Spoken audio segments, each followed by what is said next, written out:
안녕하세요. 최진영 전도사입니다. 오늘 처음 이런 자리에 서게 됐는데 되게 긴장되네요. 오늘 말씀은 이제 빌립보서 4장 10절에서 20절은 하나된 독립된 서신입니다.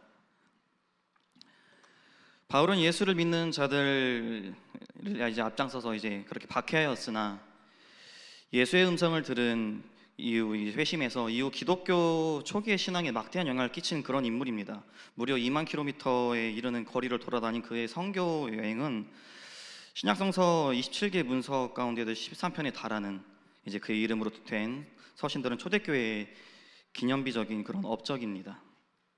그는 자신이 선교 여행 중에 여러 번 죽을 위기를 맞았다고 고백하고 있습니다. 유대인에게 5번 매를 맞고 3번 태장으로 맞고 1번 돌로 맞고 3번 배가 파손했습니다. 이토록 바울은 여러 힘든 시기를 보내기도 했습니다. 그러나 그는 항상 그리스도 안에서 행복해했습니다. 이제 우리는 삶을 살아가면서 우리의 인생이 꽃피는 날이 언제일까 생각하는 순간들이 있을 것입니다. 이미 그러한 순간들을 맞이한 사람도 있을 것이고 아직 그러한 순간들을 기다리고 있는 사람들 또한 있을 것입니다. 오늘 말씀을 통해서 우리의 인생의 꽃피는 날이 무엇이며 그 기다림의 시간을 어떻게 보내야 할지 알아보고자 합니다. 빌립보서가 3개의 서신 단편으로 구성되었다고 이제 가정할 때 제일 먼저 쓰인 편지입니다. 이 부분은 첫 번째 감사를 표현하고 있습니다. 바울은 빌립보 교인들에게 너희가 나를 생각하던 것이 이제 다시 싹이 났다라고 표현합니다. 그리고 너희가 내 괴로움에 참여했다라고 말함으로써 에바브로디도의 편에 빌립보 교인들이 보낸 선물에 대해서 감사의 표현을 하고 있습니다. 이 서신을 쓴 때 바울이 투옥된 지 얼마 되지 않아서 빌립보 교인들이 이 소식을 듣고 에바브로디도를 급히 보내서 선물을 전달했던 시점이었던 것 같다고 말하고 있습니다. 바울은 이 선물을 받는 즉시 감사의 답신을 보내 빌립보 교인의 정성에 즉각적인 그런 감사를 표시하려고 했습니다. 제1서신은 옥중 감사서신으로 바울의 자족하는 마음을 이야기하고 있습니다. 바울은 많은 어려운 상황들을 겪었지만 그런 상황에서도 결코 불평하거나 좌절하지 않고 자족함을 배웠다고 주장합니다. 그래서 외부의 도움이 있든지 없든지 자신의 사역에 대해 열정과 그리스도를 전파하는 소명은 결코 흐려질 수 없는 것입니다. 어떠한 상황에 있든지 어떠한 그런 상황에 놓였든지 간에 능력 주시는 자 안에서 무엇이든지 할 수 있다는 믿음을 갖게 되었음을 이야기하고 있습니다. 바울은 우선 본절 서두에서 빌립보 성도의 호의에 대한 기쁨을 표현합니다. 여기에서 그는 크게라는 부사를 사용하는데 자신의 기쁨의 정도를 나타내고 있습니다. 이제 크게라고 번역된 메갈로스, 크게, 대단히, 많이, 격렬하게라는 뜻을 그런 부사로 사용하면서 바울은 이 단어를 사용해서 자신의 마음이 온통 기쁨으로 가득 차 있음을 나타내고 있습니다. 바울의 차고 넘치는 그 기쁨의 원인은 빌립보 교인들의 배려와 돌봄에 있었습니다. 사랑으로 가득 찬 그들의 마음으로 인해 바울은 기뻐했습니다. 10절에 너희가 나를 생각하던 것이 이제 다시 싹이 났다라는 말은 자신에 대한 빌립보 교회가 바울에게 보내던 재정 지원이 한동안 단절되었으나 에바브로디도가 오므로 바울에 대한 빌립보 교인의 그 후원이 다시 시작되었음을 알 수 있습니다. 후원이 중단된 것은 이제 그럴 만한 기회가 없었습니다. 후원금을 가지고 바울에게 갈 만한 사람이 없었다든지 갈 수 있는 환경이 허락되지 않았다든지 어떠한 이유가 존재했습니다. 바울은 후원이 중단된 것에 불만을 느끼지 않았으면서 또 오히려 다시 시작된 것에 감사함으로 인한 기쁨을 느낀 것입니다. 바울의 상태는 분명히 궁핍한 상태였습니다. 이때 로마 감옥에 있으면서 경제적 궁핍과 육적인 그런 어려움을 겪고 있었을 것입니다. 그러나 그는 그러한 궁핍함에 스스로 굴복하거나 좌우되지 않았습니다. 바울은 스스로 궁핍함을 이겨내고 있었습니다. 자족하는 것을 배우게 된 것입니다. 이러한 자족하는 것을 자신의 자유를 위해서 근데 하기보다는 복음을 훼손시키지 않기 위해서 사용했습니다. 디모데전서 6장 6절 그러나 자족하는 마음이 있으면 경건은 큰 이익이 되느니라 라고 말씀을 하고 있습니다. 자족이란 환경과 상관없이 스스로 만족할 줄 아는 그런 자기 충족감을 의미합니다. 당시 헬라 세계에서는 자족하는 것이 스토아 철학자들의 기본 덕목이었습니다. 자유함을 위해서는 이제 자족하는 것을 습관화해야 됐습니다.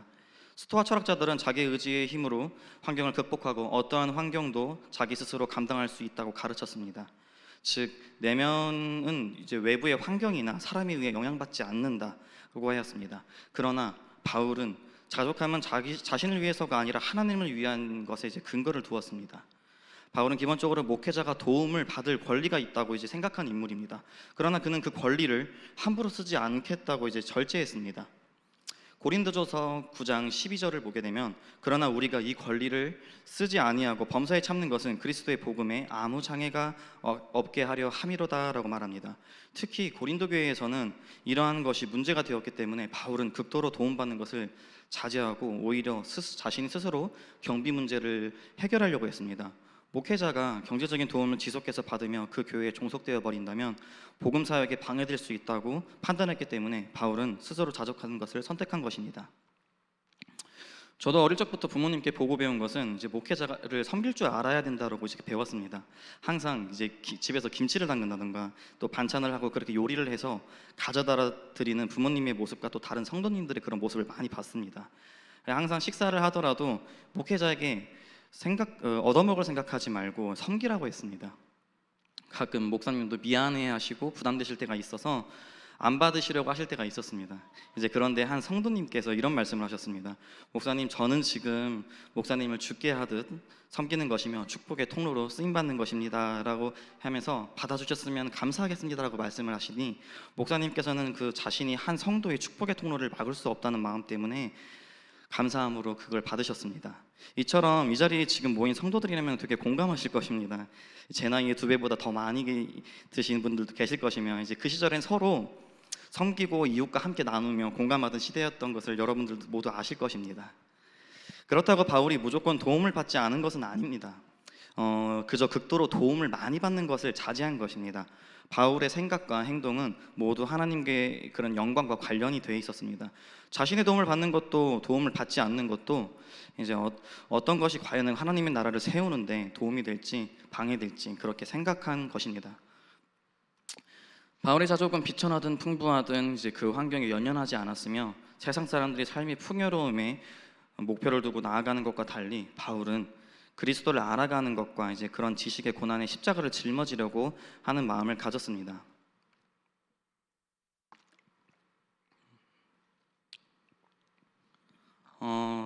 저도 이제 어렸을 적에 그런 이야기를 하자면은 되게 저는 아버지가 가정 폭력을 좀 많이 하시는 분이었어요. 그래서 툭하면 술 드시고 이제 어머니를 때리시고 그러시기도 했었어요. 그래서 바람도 되게 많이 피우셨고 그래서 되게 여러 곳에 막 살림지독식하는 그런 분이셨거든요. 근데 어머니와 저를 그렇게까지 막 핍박하시고 되게 못되게 구신 아버지셨는데 이제 그런 아버지께서 이제 4살 때 집을 나가셨는데 어머니는 이제 그 당시에 이제 옷 공장을 크게 혼자서 운영을 하셨습니다. 근데 사기를 당해서 회사가 크게 부도가 났어요. 부도가 나가지고 25년 전 당시 그 돈으로 빚이 8억이 생겼어요. 지금도 8억이라면 되게 큰데 그래서 빚이 8억이 생기고 집이 되게 가난하고 아버지가 없다는 이유로 이제 어릴 적부터 학교를 다닐 때부터 되게 놀림을 많이 받았어요. 어느 날 한 아이가 와가지고 저를 가난하다고 놀리고 부모님 욕을 하길래 너무 화가 나가지고 한 대 때렸어요. 때렸더니 이제 그 아이 반에 선생님이 저를 보고 오라 그랬어요. 그래서 애를 왜 때렸냐 하니까 얘가 부모님 욕을 하고 그러길래 때렸습니다 한마디 했더니 제가 그 나이에 딱 초등학교 3학년이었는데 그 반 아이 담임 선생님이 제 뺨을 딱 때리는 거예요. 그래서 너무 충격을 받았어요. 그 아이 집안은 되게 부유한 집안이었고 저희 집은 되게 가난했거든요. 그때부터 좀 어릴 때부터 되게 사회의 눈을 뜨기 시작했어요. 그리고 어머니는 이제 모태신앙이었지만 되게 지친 삶으로 인해서 교회를 잠시 떠나셨어요. 그 후 집이 너무 가난해가지고 정말 길바닥에 나앉게 생긴 상황이 있었는데 그 당시에 교회를 떠나고 저희 가정이 그때 절에 들어갔어요. 절에서 살아가지고 거기서 몇 년을 먹고 자고 했었어요. 근데 어느 날 어머니가 머리를 미신 거예요. 머리를 미시고 신내림을 되게 받을 준비를 하시는데 근데 저희 어머니가 참 예쁘세요. 저를 보면 딱 아시잖아요.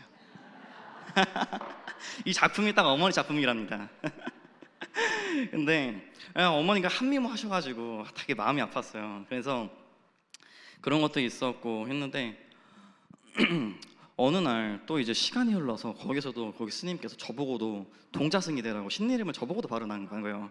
근데 딱 어머니가 그때 딱 깨달으신 거예요. 아차 싶으셔서. 그래서 어머니는 원래 불임이셨어요. 임신이 안 되셔가지고. 근데 하나님 이 아이만 낳게 해주신다면 내가 이 아이를 하나님께 바치겠습니다라고 서원기도를 하고 저를 나가셨어요.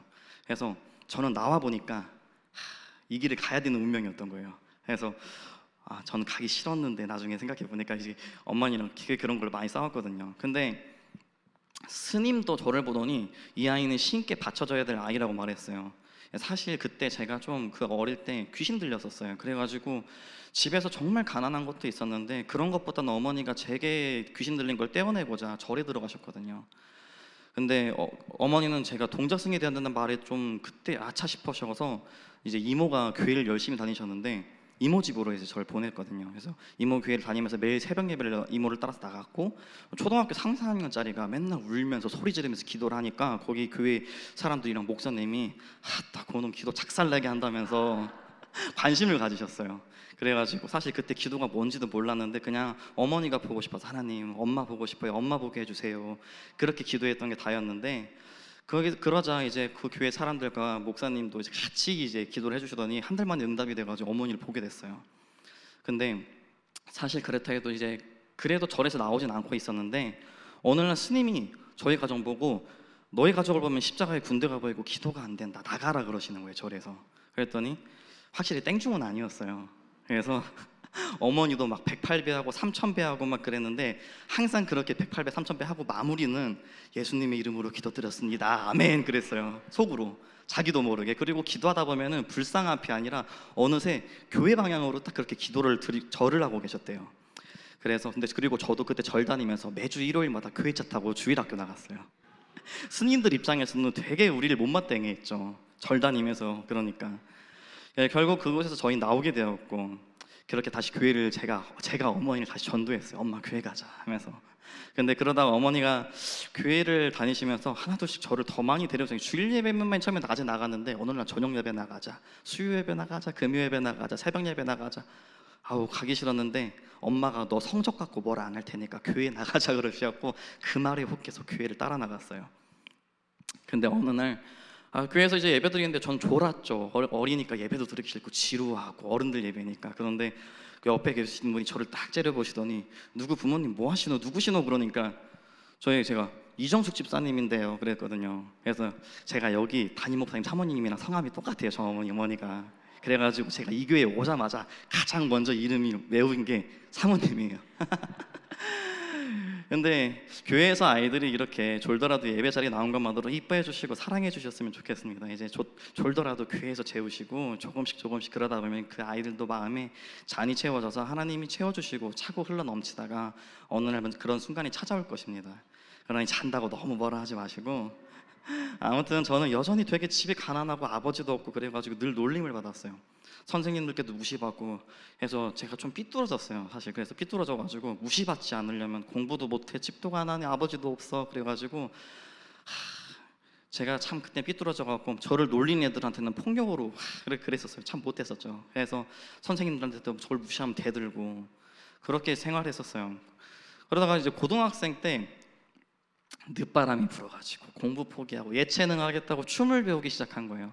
그랬더니 선생님들이 또 여전히 저를 무시했고, 그날 저를 무시하는 건 괜찮은데 어머니를 교무실에 앉혀놓고 얘가 대학 갈 거가 아니야, 얘 못 간다 하면서 어머니를 되게 비난하시는 거예요. 되게 제가 그때 마음에 상처 입고 이런 학교에서는 더 이상 배울 게 없다, 내일 자퇴서 갖고 올 테니까 그렇게 아시고 하면서 어머니 손을 잡고 나왔어요. 근데 어머니께서 우시면서 그래도 졸업장은 있어야 되지 않냐, 네가 죄송하다고 가서 사과드리고 내일 가라 해서 다음날 사과드렸는데 또 뺨을 때리시더라고요. 근데 그냥 그렇게 이렇게 저렇게 해서 그냥 학교를 졸업을 했어요. 결국 그렇게 춤을 배워가지고 대학교에 합격은 했는데 집이 너무 가난해가지고 등록금을 낼 형편이 안 돼가지고 결국 못 갔어요. 못 가고 군대에 갔죠. 군대 갔다가 군대에도 참, 여기 계시는 어른분들, 남자분들은 더 아실 거예요. 군대 얼마나 심했어요. 저 때보다 더 심했을 텐데 이유 없이 구타하고 때리고 막 욕하고 그러는데, 그때 저도 턱을 17대를 맞았어요. 아무 이유도 없이 그냥 폭행을 하고. 그래서 그랬는데 저는 턱 인대만 늘어나갖고 일주일 동안 밥만 잘 못 먹었는데 저 때린 선임은 손가락이 다 부러져가고 철심을 박았어요, 오히려. 그래서 근데 그것도 군대 생활도 참 이래저래 하다가 전역하고 전역을 한 다음에 이제 창업을 했어요. 창업을 한 이유가 저는 원하지가 않았는데 어머니께서 이제 그 8억이란 빚을 쭉 꾸준하게 갚으시다가 5천만 원을 남겨놓으시고, 이제 제가 그때 한 23살 그쯤이었는데 너무 지치시고 힘이 드시니까 몸도 많이 다치시고, 그래서 저한테 이제 대신 이제 모든 사업들을 다시 제 이름으로 사업자를 내고 그렇게 창업을 했어요.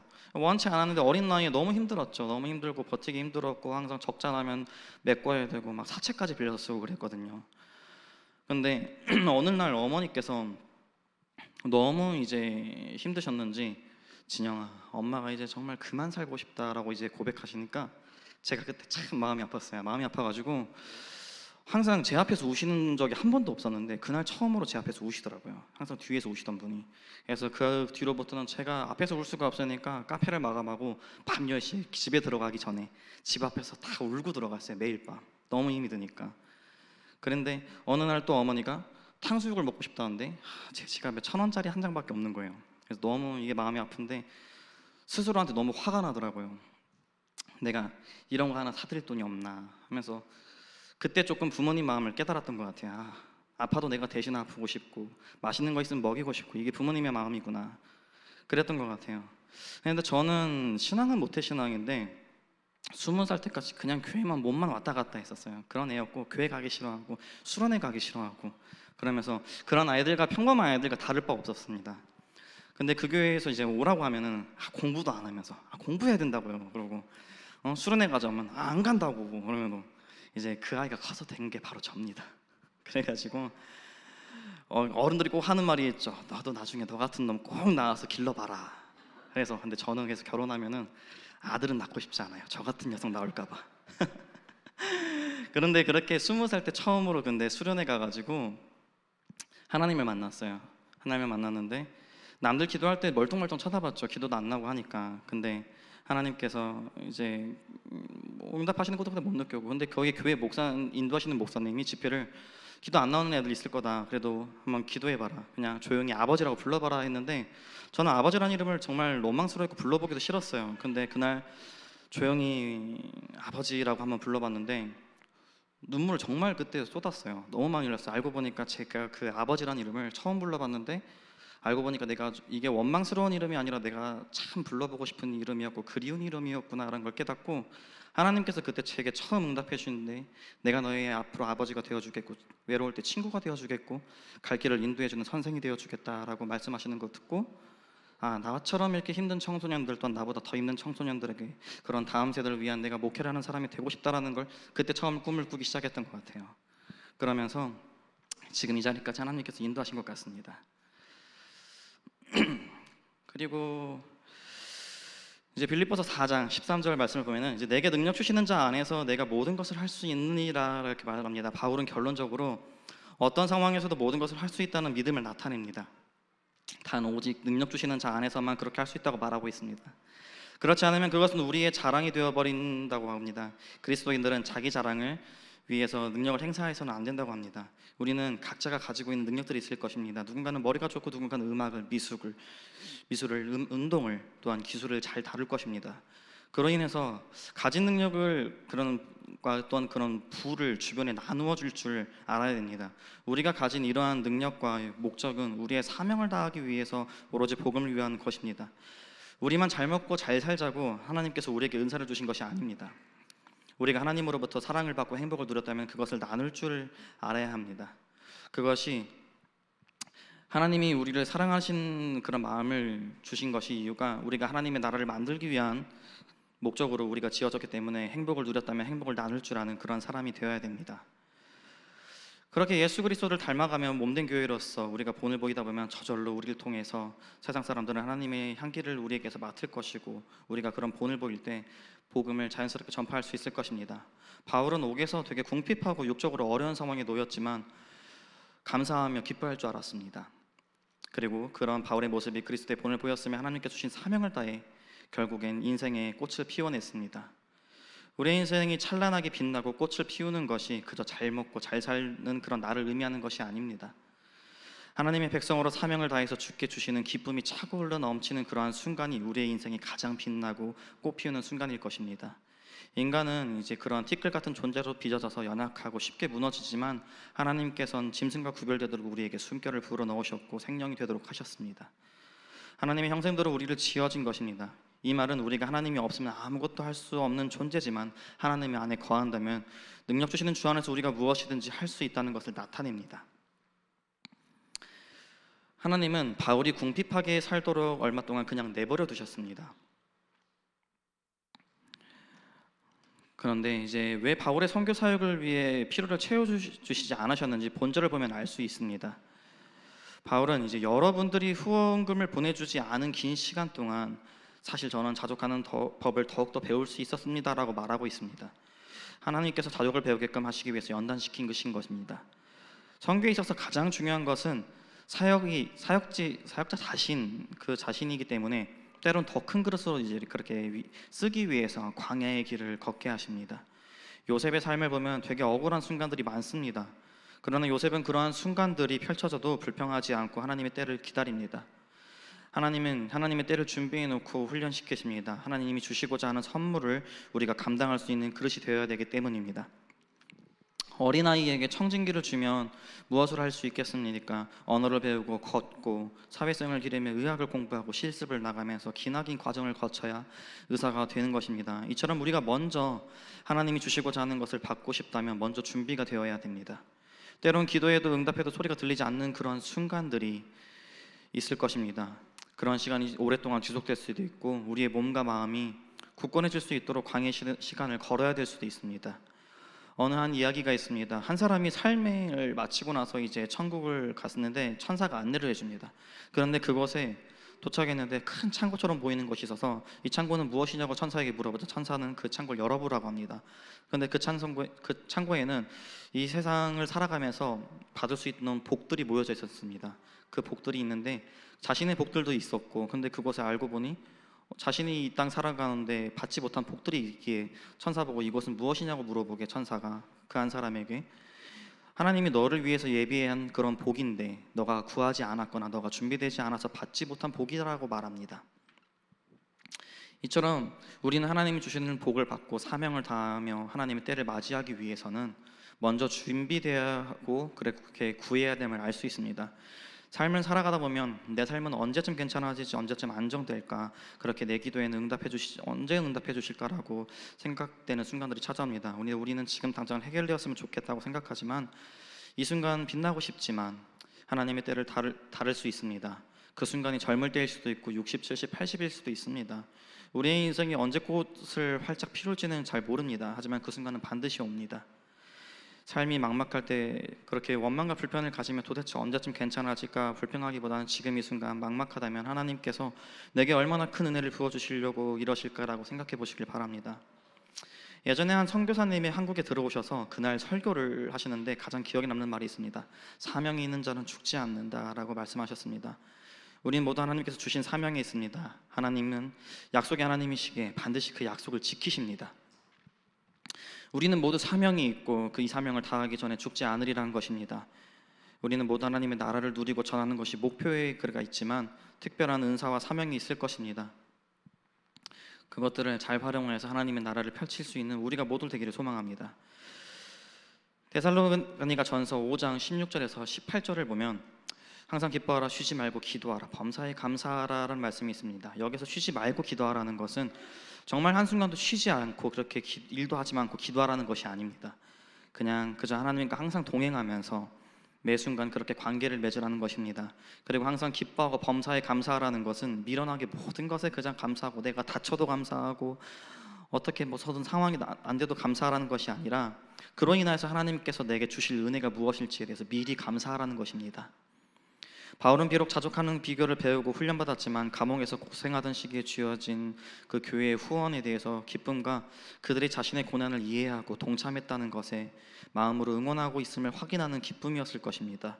우리는 살아가면서 그 힘든 시기를 언젠가는 이처럼 꽃피는 시기도 찾아올 것입니다.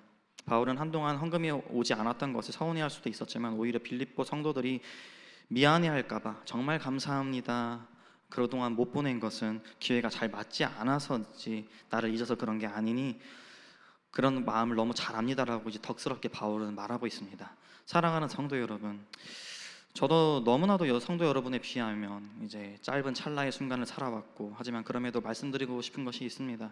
기도가 안 나오는 상황도 있을 것이고 힘든 날이 찾아오더라도 그 기도의 자리에 그냥 앉아 계시길 바랍니다. 하나님을 원망하기도 하고 화내기도 하며 울기도 하며 때론 그렇게 울다 진짜 잠들기도 하십시오.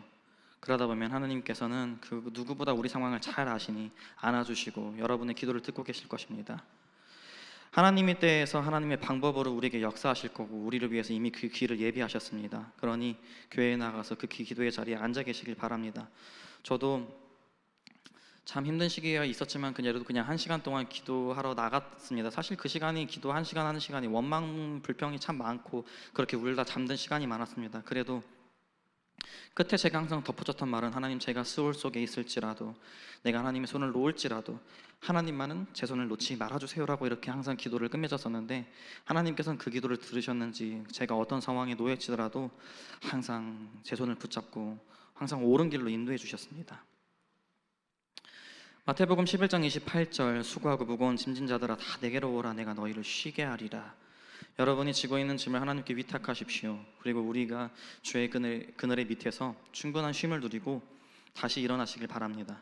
이처럼 어떠한 상황 속에서도 포기하지 말고 자족하는 마음을 가지면서 어떠한 순간이 찾아오더라도 낭망하는 것이 아니라 하나님께서 나에게 주실 은혜를 생각하시면서 감사하고 기뻐하시기를 소망합니다. 그리고 하나님께 받은 은혜와 사랑을 누리고 나누는 사람들이 되어서 인생의 꽃을 피우시기를 축복합니다. 기도하겠습니다. 하나님 아버지, 감사합니다. 우리가 참여로 연약하고 부족한 그러한 일생들을 살아가지만 우리가 하나님을 의지하고 그런 능력 주시는 주 안에서 우리가 기도하며 걸어나갈 때 하나님께서 우리가 꽃을 피울 수 있도록 주님께서 인도하실 줄을 믿습니다. 비록 우리가 힘들고 지치고 낭망되고 좌절되어 눈물 흘리는 그런 순간들이 있을지라도 우리가 주께 기도하며 그 광야의 길을 걸어갈 때 감사와 기쁨으로 자족하며 나아갈 수 있도록 주님 친히 인도해 주시옵시고, 주님께서 그러신 오른손으로 우리 머리 위에 안수하사 축복하여 주시고 회복시켜 주시고 복 주시옵소서. 감사하며 예수님의 이름으로 기도드렸습니다. 아멘.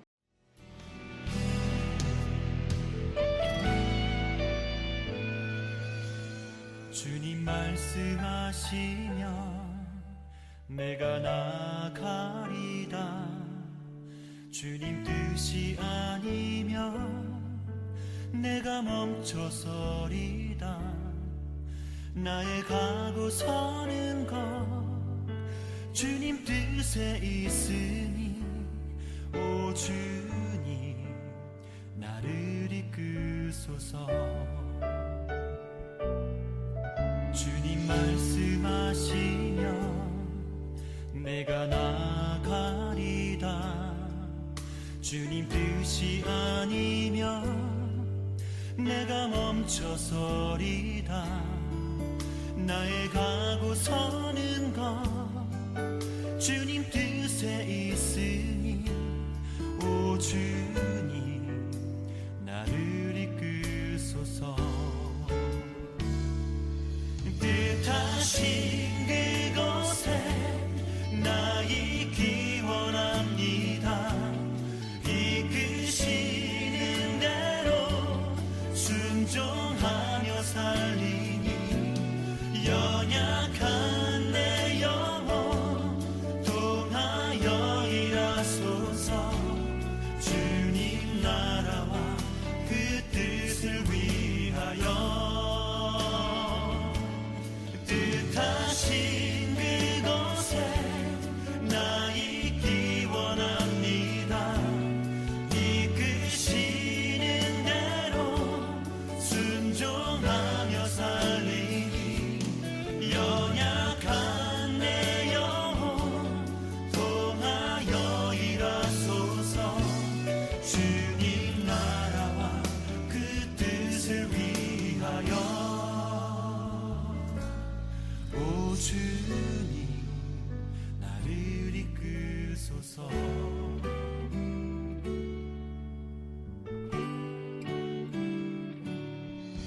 주님 말씀하시면 내가 나가리다. 주님 뜻이 아니면 내가 멈춰서